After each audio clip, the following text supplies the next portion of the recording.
You know, this is such a horrible sight that I've seen. I mean, just to protect a few guavas, and here are these beautiful parrots that are entangled in this, and we're trying to loosen and free these guys, and it's just horrific to see this. But I can't believe it, man. Just to save a few guavas and these birds that are nearing extinction all over the world, just sick. But anyway, well, I asked this local lady here to take this bird out, and she said she will. So we'll see what happens here.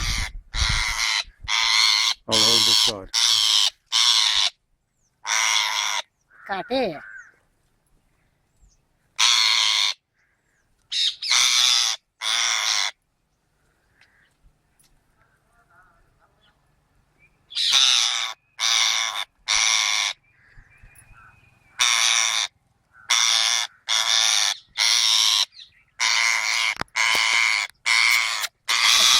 But unfortunately, after all the trying, it's a lost cause. These birds are so entwined and so freaked out